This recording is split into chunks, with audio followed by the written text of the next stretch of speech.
Oh, agriculture, Manibae. Aïe, Manibae.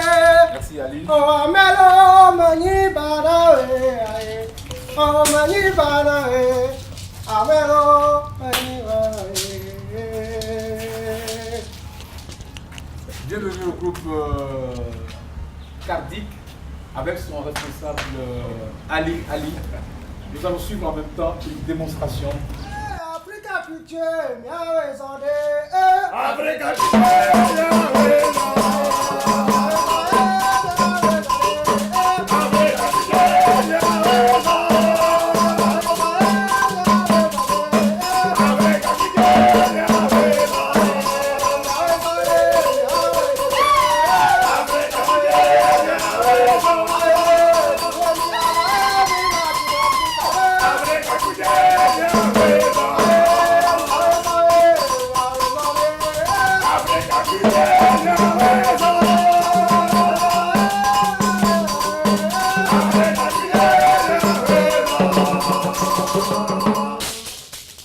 Bonjour ou bonsoir, bienvenue à Africulture qui reçoit pour vous aujourd'hui le groupe Cardic avec son responsable. Bonjour Ali. Bonjour Amel. Vous allez bien? Ça va. Alors, nous allons parler de votre groupe aujourd'hui. Cardic, c'est quoi exactement? Et puis les différents compartiments de votre groupe. Merci pour l'occasion que vous me donnez. Et Cardic, c'est Cercle d'art pour le développement de l'industrie culturelle au Togo ici et en Afrique en général. Cardic, pour le moment, a en son sein une compagnie artistique qui s'appelle Cardic aussi. Donc, ça, à travers nos traditions, nos rythmes, les danses, tout ça là, on représente le Togo un peu partout dans le monde entier. Donc, c'est ça. À part ça, nous faisons de l'artisanat pour faire survivre aussi la compagnie parce que ça ne donne pas ce que ça peut donner. Donc, c'est un peu ça. Alors, votre groupe, Ali, vous avez dit tout à l'heure que ça comporte deux choses, Ouais. faites dans le batik et puis vous avez un groupe artistique. Ouais. Est-ce qu'on peut parler un peu de la genèse? Quand est-ce que vous avez commencé à démarrer? Avec qui? C'est vous l'initiateur du groupe? On peut savoir davantage. C'est une longue histoire et sincèrement, pour commencer, peut-être vous n'allez pas quitter ici. Donc, je peux commencer peut-être comme cela. Tout a commencé en 2003 avec Salem Doubé qui n'est plus ici au Togo, qui vit aux États-Unis aujourd'hui. Tout a commencé comme ça. Là, à cette époque, je faisais de la percussion, je ne faisais que du conte théâtralisé. C'est lui-même d'ailleurs qui m'a initié en conte un peu. Donc, tout a commencé par là avec le nom Odyssée Théâtre. Donc, c'est partant de là, bon, on évolue avec des nouvelles visions, tout ça là. Donc c'est partant de là qu'en 2012, Cardic est né. Cardic pour vraiment développer cette industrie que nous avons, que le Togo a. Donc c'est comme ça. Et Cardic s'est élargi en compagnie de danse, de percussion, un peu de tout ce qui traite à notre tradition, propre à la culture togolaise. Donc, vous continuez le conte théâtralisé également? Bon, non, c'est plus ça, c'est plus banalement ça, parce que là, je me sens plus dans la percussion, dans la chanson. Ouais, donc, c'est ça. Et je fais un peu de conte, je ne peux pas me prononcer professionnel dans le domaine du conte. Donc, c'est un peu ça, mais à notre actif, la compagnie Cardic, vraiment, c'est du wow pour moi. Donc, c'est ce que je peux dire concernant l'historique même de Cardic. Et vous avez été rejoint par d'autres groupes. Actuellement, nous sommes au nombre de 12 dans cette compagnie. Mais la compagnie Cardic a adopté un système, une vision large de la culture. Nous sommes dans la créativité et ça existe des fois que 2 personnes soient dans une création. Nous avions adopté 6 personnes pour la création qui a été jouée, Niao, qui a été jouée au niveau du Goethe Institute en 2015, avec Tobo aussi, qui a été joué par 5 artistes de multiples talents.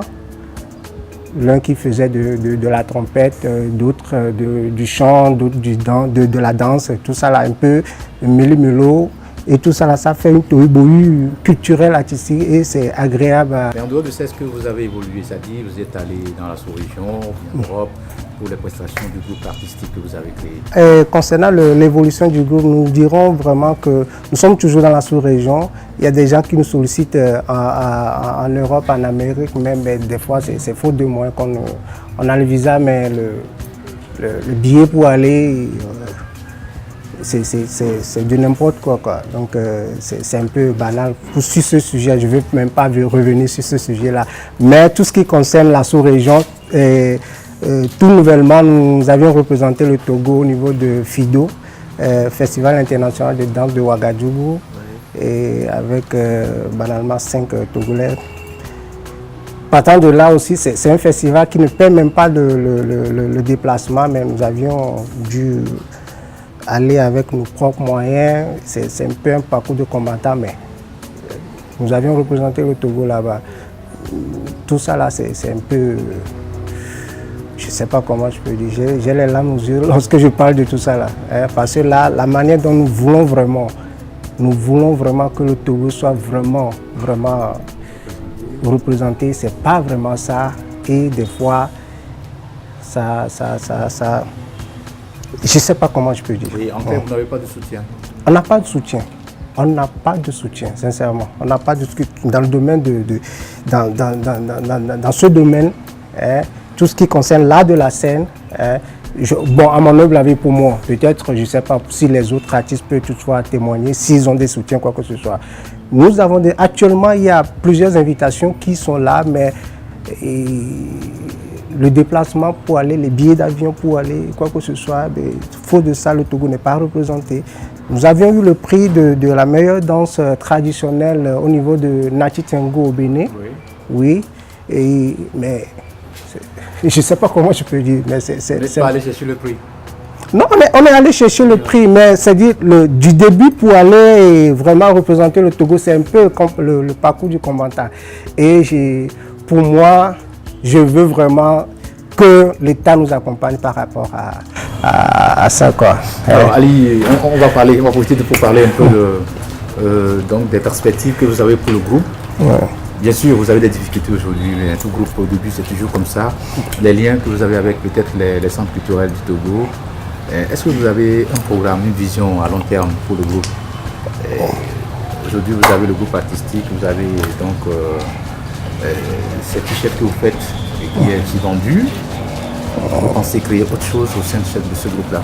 Beaucoup de choses concernant ce qui concerne la vision de Kadi, parce que par exemple pour la jeune génération artistique qui veut vraiment apprendre quelque chose. Nous avons par exemple ce t-shirt que tu es en train de que vous aviez porté maintenant.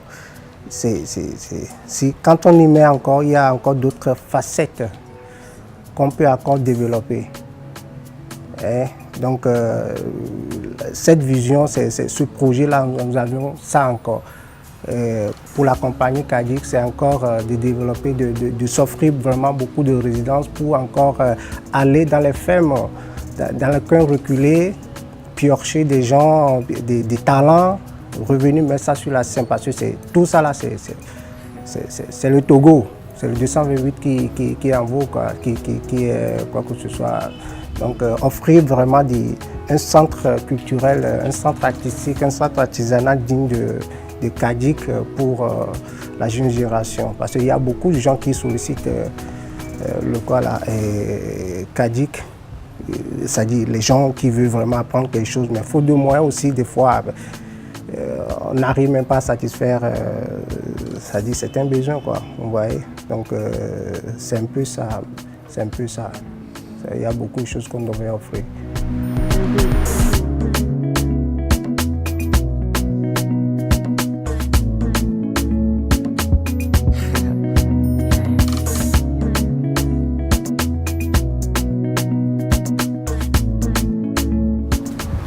Là, nous sommes dans votre atelier pour sur un petit peu le travail de pratique.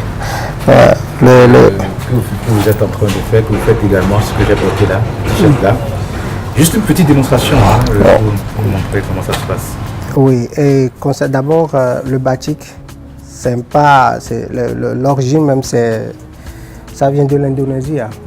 Le fait de faire passer la scie d'abeille oui, sur un support tissu, que ce soit un tissu blanc ou bien un tissu de couleur unique, quoi, c'est du bleu, quoi que ce soit. Mais les techniques, vous avez la scie déjà chauffée, parce que nous avons différents sortes de cire. La cire d'abeille, c'est ça. Ça, c'est juste à dessiner les traits. Vous voyez, pour ce dessin, l'homme et la femme porteuse, pour ce dessin, ça, c'est la cire d'abeille. Vous voyez, le dessin que vous avez là, le trait là. C'est la cire d'abeille qui a fait tout ça là. Ça, c'est juste pour porter quelque chose qui est très fin, le trait très fin. Vous voyez, ouais, ce que ouais, ça, vous voyez.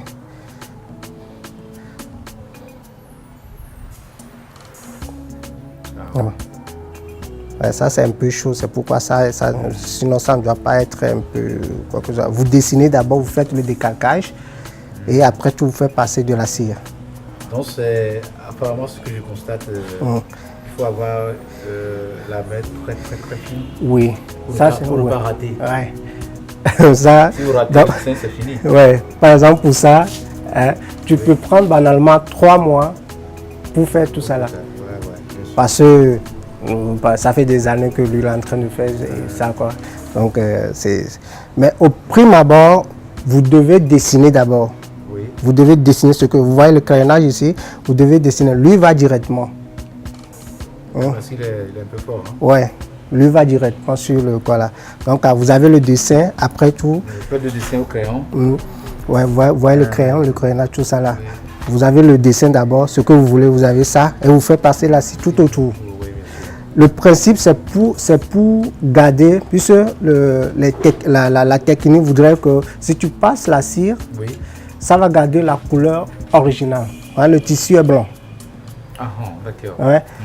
Maintenant, si je trempe ça, je fais un bain de couleur rouge maintenant, si je trempe tout ça là, vous allez voir tout autour du tissu, ça serait rouge et le dessin serait en blanc.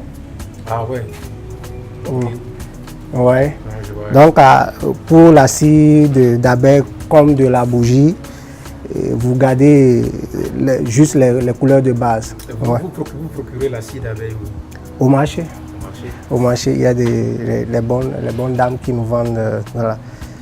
Et la bougie, des fois aussi, là où nous achetons les couleurs, nous avons la bougie là-bas, ou soit vous allez directement au marché. Parce que ça dépend du prix. Les bonnes dames vont chercher ça quelque part et puis revenir, quoi que ce soit, vous vendre ça. Donc c'est ça. Concernant ça, après cette étape, vous mettez de la couleur parce que il y a 2 formes de batik. Ça, c'est le vestimentaire et il y a encore le décoratif. Ah ouais. Ça, si je veux, je peux faire le vestimentaire avec la couleur en cuve. La couleur en cuve, comment ça se prépare? Vous avez la soude caustique. Ça, c'est la bougie. Oui. Ces produits, c'est juste destiné pour le batik vestimentaire. Hein? Parce qu'il y a le déco, comme je vous l'avais dit, il y a le décoratif et le vestimentaire. Ça, c'est le produit, ça fait l'hydrosulfite. Parce que tu as besoin de ça, tu as besoin de la soude caustique. Oui, la soude caustique, c'est comme du sel. Oui. Et les couleurs. Oui. Ça, nous appelons communément les fixateurs, tout ça là. Parce que là, la soude caustique sert à ouvrir les fibres. Vous savez que les tissus, c'est confection, c'est-à-dire c'est fait à l'aide de fibres, tout ça là. Oui, ça sert à ouvrir les fibres. Et son rôle, c'est de fisser la couleur. L'hydrosulfite sert à fisser la couleur sur les tissus. Là, tu peux laver n'importe comment, mais ça serait toujours comme ça, garderait toujours son éclat. Vous voyez? Donc, c'est un peu ça. Nous utilisons souvent les couleurs réactives. Ça, c'est les couleurs réactives. Et ça, c'est les couleurs en cuve. Ouais, ça, c'est le rouge. Ça, à l'aide du soleil, ça ne réagit pas. Ça serait toujours du rouge. Le jaune serait de la couleur jaune. Mais ça, à l'aide du soleil, c'est-à-dire lorsque vous allez préparer, vous n'allez pas voir directement la couleur que vous voulez. Mais c'est après séchage? C'est après séchage que vous allez voir la couleur. Donc ça, c'est les couleurs réactives et ça, c'est les couleurs en cuve destinées juste pour les vestimentaires. Vous voyez? Donc c'est un peu ça. C'est un peu ça. C'est bon? Merci beaucoup pour ces explications. Ou bien vous voulez directement le faire? Là, c'est la bougie. La bougie fondue. Ah, et le vieux. Le photographier. Ouais. Donc, c'est un peu ça. Merci beaucoup pour cet entretien. Non, ne vous inquiétez pas. Amen. On est ensemble. On est ensemble.